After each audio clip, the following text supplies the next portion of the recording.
Buenos días, estudiantes de grado 11.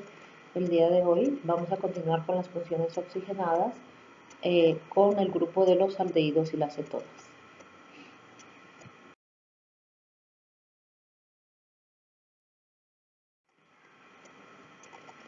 Funciones oxigenadas. Son compuestos formados por carbono, hidrógeno y oxígeno. Los aldehídos tienen el grupo funcional C, doble enlace O, enlace y enlace H. Por este enlace se une a más cadenas de carbono. También se lo puede representar de la forma R, CHO, el grupo CHO. Esta R son cadenas de carbono que pueden ser lineales, ramificadas o aromáticas. Las cetonas tienen el grupo funcional enlace simple, C, doble enlace O enlace, y por estos enlaces se unen más cadenas de carbono.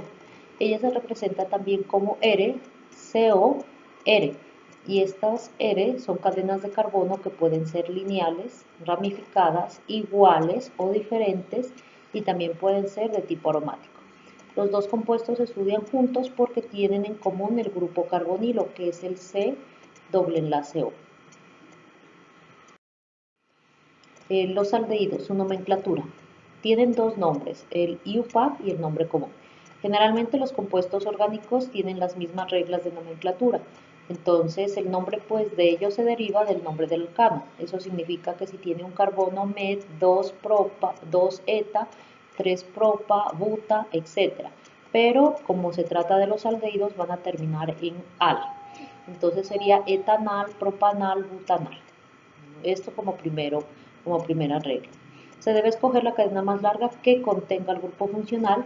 La numeración siempre debe comenzar por donde le quede más cerca al grupo funcional, en este caso al grupo aldehído, al grupo CHO.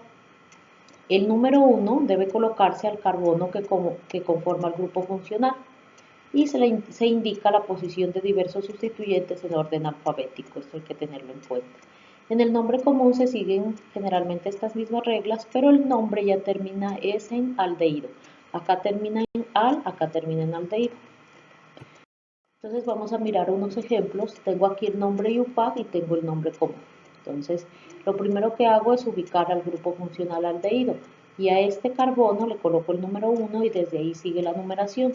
Este compuesto tiene 3 carbonos, entonces por eso se llama propa y al, porque es un aldehído, propanal. El otro nombre sería propanaldehído.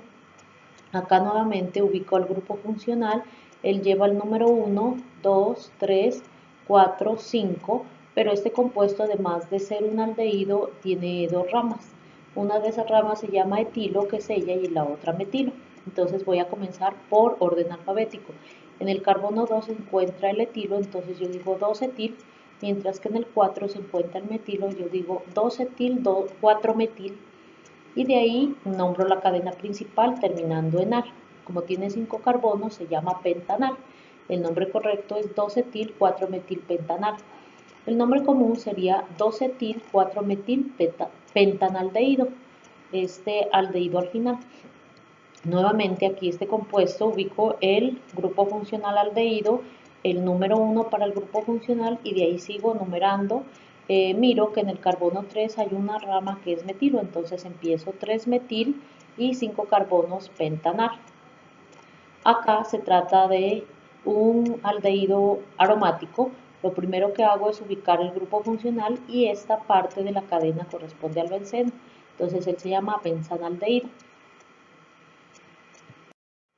En la cetona, su nomenclatura consiste en numerar la cadena principal portadora del grupo funcional, o sea que la cadena debe llevar a la cetona, cuidando que el grupo funcional le sea asignado el menor número posible, el número más bajo. Se indica la posición de los sustituyentes en orden alfabético nuevamente y se indica con el número en el carbono donde se encuentra el grupo funcional. Aquí es muy importante decir dónde está el grupo cetona, en qué carbono. Finalmente se añade la terminación ona. Entonces, al para los aldehídos y ona para las cetonas. Y en el nombre común, sí se hace el nombre común un poquito diferente al anterior porque se nombra cada radical en orden alfabético terminado en cetona. Entonces, el primer ejemplo con el nombre IUPAC. Lo primero que hago es ubicar el grupo funcional cetona y enumerarlo de tal manera que este grupo funcional quede con los números más bajos posibles. En este caso la numeración es en este sentido porque el grupo funcional está en el carbono 2.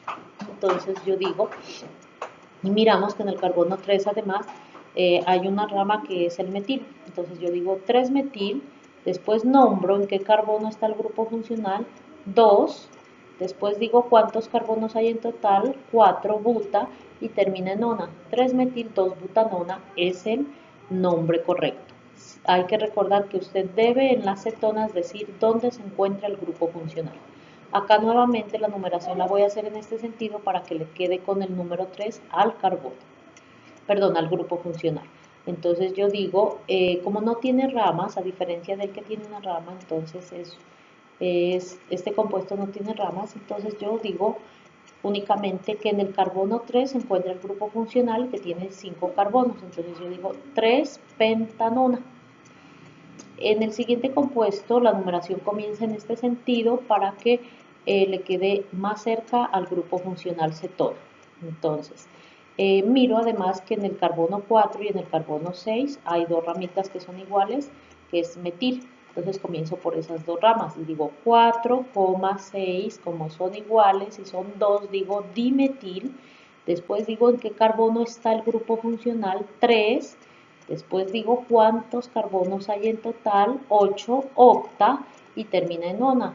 4,6 dimetil, 3 octanona sería el nombre IUPAC.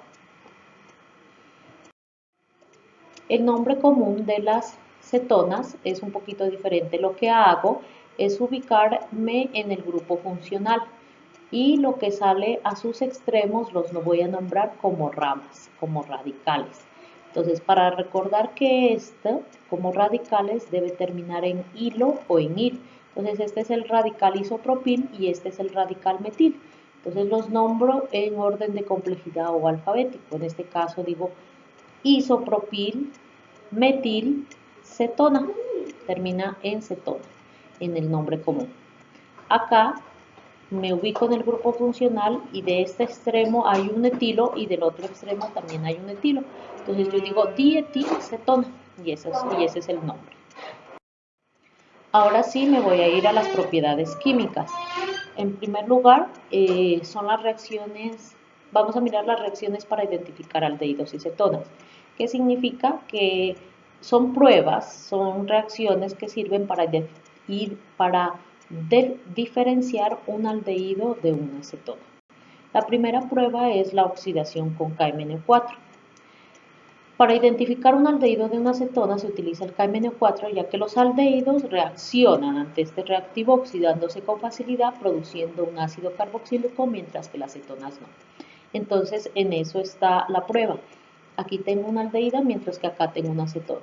A los dos los voy a hacer reaccionar con KMnO4, pero resulta que el aldehído sí reacciona y produce un ácido carboxílico, mientras que la cetona no reacciona. Entonces, esa es la prueba de que uno es un aldehído y el otro es una cetona. Vamos a mirar la reacción con el aldehído. Vamos a mirar esa reacción. Entonces, voy a ubicarme primero que todo en el grupo funcional. Este es un aldehído que tiene 3 carbonos y el grupo funcional C doble enlace O enlace H. En presencia del KMnO4, que es un agente oxidante poderoso, lo que hace es que este aldehído se va a convertir en un ácido carboxílico, se va a oxidar en eso. Entonces, esta parte de la molécula, que son los 2 carbonos, quedan intactos. Lo único que pasa es que este aldehído cambia de ser un grupo funcional a ser otro.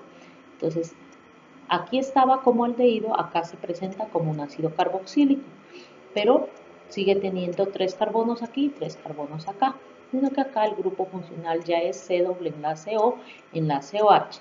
Además se produce el MnO2 y el KOH. El MnO2 es un precipitado café y eso es lo que hace que se diferencie de la acetona, porque el tubo de ensayo se coloca color café, mientras que aquí si hay una acetona no produce ninguna reacción y ningún color. La segunda prueba para diferenciar un aldehído de una acetona es la prueba de Tollens. El reactivo de Tollens es una solución de AgNO3 y amoníaco y sirve para diferenciar los aldehídos de las cetonas, ya que los aldehídos se oxidan convirtiéndose a ácidos carboxílicos nuevamente y las cetonas no lo hacen. Esta reacción es importante ya que el ion plata se reduce ya que la plata se reduce a un ion y forma el espejo de plata. Entonces, nuevamente, aquí tengo un aldehído y acá tengo una acetona. Este es el reactivo de Tollens y se lo hace en presencia siempre de un hidróxido. Los aldehídos reaccionan convirtiéndose en ácidos carboxílicos, mientras que las cetonas no hay reacción.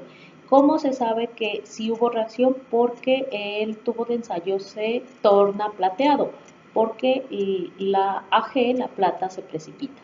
Entonces vamos a ver la reacción. Lo primero que voy a ubicarme es en el grupo funcional aldehído, el reactivo de Tollens en presencia de un hidróxido. Este grupo funcional aldehído va a convertirse en un grupo funcional ácido carboxílico, el cual corresponde al C doble enlace O enlace OH, pero el resto de la molécula sigue intacta.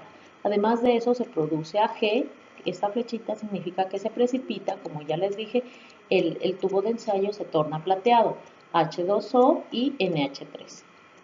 Mientras que con las cetonas el reactivo no produce ningún cambio.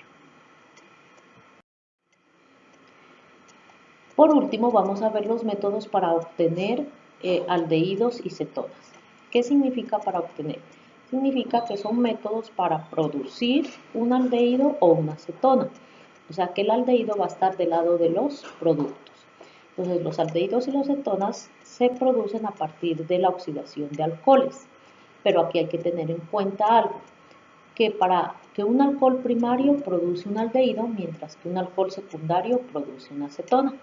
Entonces, todos los alcoholes nos sirven para lo mismo.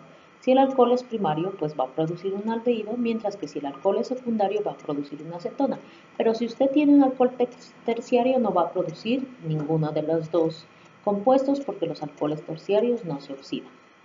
Entonces, vamos a mirar la reacción para producir aldehídos. Aquí tengo un alcohol primario. ¿Cómo sé que es un alcohol primario? Porque el carbono que contiene el grupo OH de los alcoholes tiene un solo vecino. Mientras que acá el carbono que contiene el grupo OH de los alcoholes tiene dos vecinos. Él es secundario, mientras que él es primario. El agente oxidante es el CrO3. Acá el agente oxidante es el K2CrO7. Entonces este alcohol primario va a producir un aldehído.